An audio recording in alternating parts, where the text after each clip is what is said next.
Welcome to Warfighter Advance, Coming Home at Last, a podcast by and for veterans.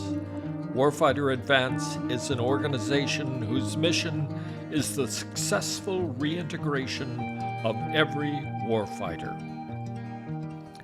Welcome to another episode of the Warfighter Advance podcast, Coming Home at Last. I'm Michael Arndt, a Vietnam combat veteran.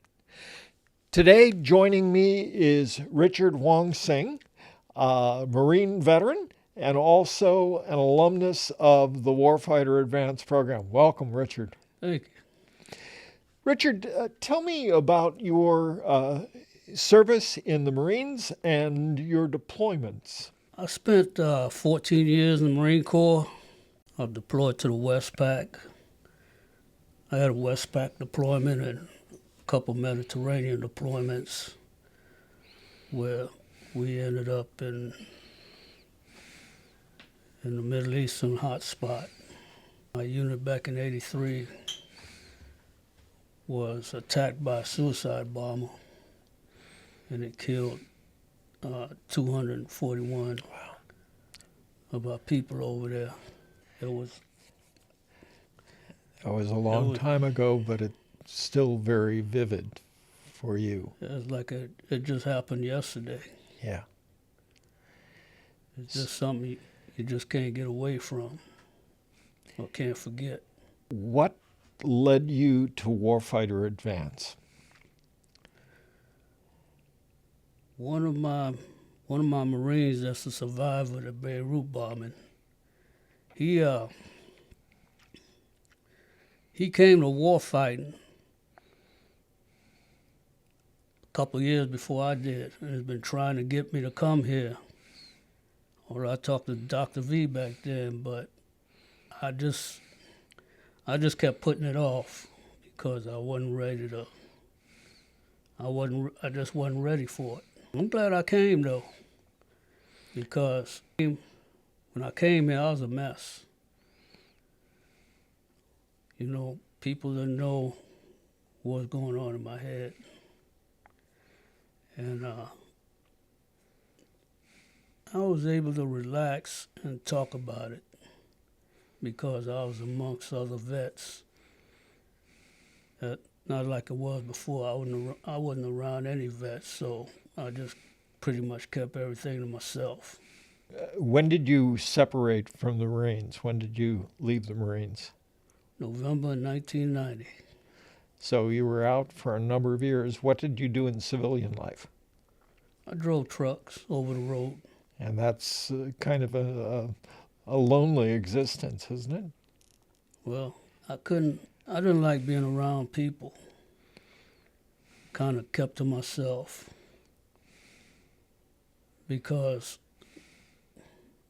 after the bombing, it was hard for me to get close to anybody. And I just distanced myself from everybody, including family. So when you came to Warfighter Advance, do you remember anything specifically that happened during that week, that first week you were here, that affected you? Back then we had these group meetings and the classes that Dr. V, she lectured, and all the other speakers. It gave me a lot to think about. But the biggest part was when we had the group session and they asked everybody to share their experiences. It just came out. I think it was time to let go of it. And so by letting go of it in that group experience, has it become easier to talk about the situation? Yeah, when I talked about it, before I felt like I was carrying the world on my shoulders. After I got done talking about it, all that weight was lifted off my shoulders.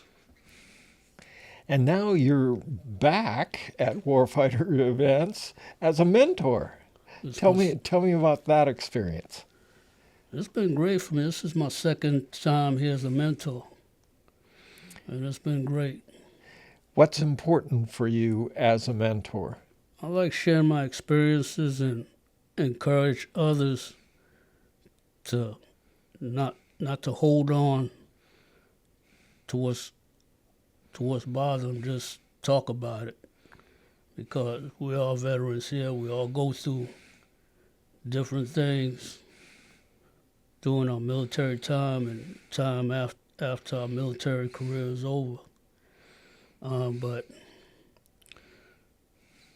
I just like to see people open up, and I like to be here. If somebody wants to talk, I'll be able, I could share with them, personally, and try to help them out, listen to them, and make them feel comfortable talking about it. If there are veterans out there who, like you, have spent years carrying this huge weight on their back, what would you say to those who might be listening or watching this podcast? What would you say to them? I'd say look into it, and if you feel like you're ready for it, fill out the form and send it off, and someone will be in contact with you. And you feel it would be a really good experience for them if they're struggling? Yes, it is. I'll definitely say so. Well, thank you for sharing your amazing story with us and all the people who are watching or listening to this podcast. And thank you especially for coming back and sharing yourself at Warfighter Advance. All right. Thank you, Mike. Thank you. It's my great pleasure today to welcome Mike Rothman, who's an alumnus of the program and volunteers with Warfighter Advance. Welcome, Mike. Thank you, Mike. Mike, tell me a little bit about your military experience, first of all. So I was, I joined the Navy in '88. I retired in '08. Specialty was electronic warfare. So I flew in the backs of different platforms. I mainly P3s and later special projects P3s, but there was a 6-year stint where I was on carrier-based ES3s. So I'd have a couple deployments on aircraft carriers and flying from the carrier. What was your rank when you retired? I was a first class, petty officer first class. Okay. Was there any particular moment that you remember very distinctly from your years of service? Well, obviously flying from the carrier was great. Most of my trauma, which actually brought me here, was when I was in Naval Special Projects. We worked directly for the Joint Chiefs of Staff and Special Warfare Command. Our platform was can't go into details about everything that we did, but we were over there pretty soon after 9/11, and we were flying from an island off of Oman called Masira. And all the Special Forces guys were based there too. And then when they pushed in November, I was chosen to go in as a liaison and a ground station operator. So my first 2 months actually in theater, we were in civilian clothes. I mean, we had, it was still a shooting war. Most of the shooting at that time was done by the Northern Alliance. We were there as, kind of advisors and things like that. And then later, then you started getting big Army and big Air Force started to move in, and the Marines down south in the Kandahar area. But yeah, I saw some, and I was exposed to a lot in those early days, seeing a British SAS officer lose a leg to a landmine and rocketed attacks every night. Probably the biggest thing is I was never trained for that. I was very good at what I did in the platform that I flew in, but I'd never been through infantry training or anything like this. And here I am with Army Special Warfare guys, actually, living, in country in a bombed out building at Bagram. And this was long before Bagram became what it eventually became. So a lot of my my trauma came from that. So How long was your deployment? I spent 3 years out of a 5-year period in both Operation Iraqi Freedom and Operation Enduring Freedom. And that took me to most of that, 2.5 years of it was Afghanistan. But I also did, 4 months in Iraq, flying during the initial invasion. And also I did 6 weeks in Philippines, hunting down. A lot of people don't realize this, but Operation Enduring Freedom wasn't just Afghanistan. We did missions in the Horn of Africa. We did, missions in the southern parts of. There were a lot of terrorists at that time, Muslim terrorists and extremists in the south of the Philippines, as well as in Indonesia and everything. So it encompassed, a lot more. When did you start reacting to your experience? Were you still? Well, I was a functional alcoholic for a lot of my career, even before, the onset of trauma. And I don't know, I was in a couple almost plane crashes and stuff like that earlier in my career. And I lost friends to training accidents and things. So I know that there was a buildup of some trauma along the way, but the what I saw in Afghanistan and what I saw in the beginnings of the war, and then also on later deployments after I knew, and I actually had some special forces guys fly with us on the plane, and we had a lot of imagery and stuff, and they could look and they could tell when we were imaging a site that we were calling in a bomb strike. They could look, and just how these individuals are moving, he could tell you if that was Taliban, Al-Qaeda, foreign fighter, Chechen, or, and this is something that still haunts me today, conscripts. Wow. Unfortunately, killed a lot of conscripts, and they were goat herders that had been Taliban guy or Al-Qaeda walk into your little village, this peaceful village, and say, give me 10 men of fighting age or we're going to kill everybody. And, these are people that wanted no part of it and stuff, but they were carrying weapons on the battlefield, so they were combatants. But, and that kind of ate at me. Also, over the years, what really started to haunt me was my own bloodlust in those first couple tours and the way we behaved. You got to remember, November and December and January of 2001 and into 2002, we're talking a couple months from 9/11. Right. So there was a lot of revenge in there, and just coming to terms with it, knowing that, everybody that we killed didn't really truly deserve to die. Now, we killed people that definitely deserve to die, and the world's a better place for it. But it wasn't for.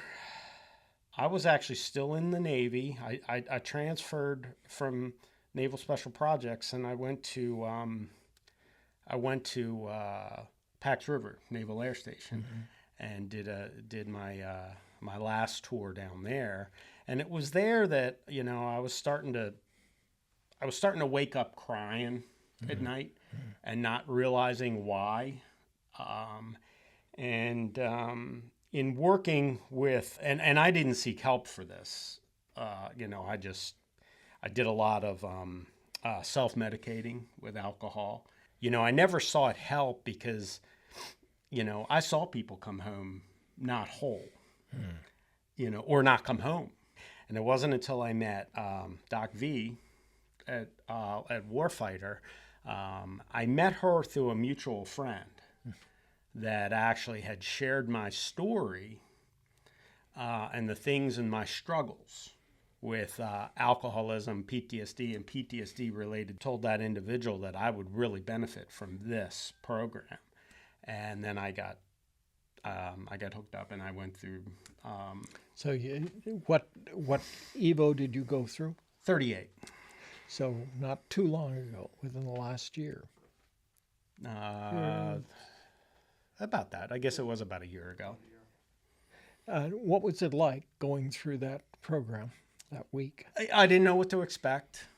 Obviously, going into it, nobody would tell me anything, and I was starting to struggle with relapses, and not knowing why. I mean, I'd been in AA since '07, and with various, 5.5 years, almost 3 years, a year here.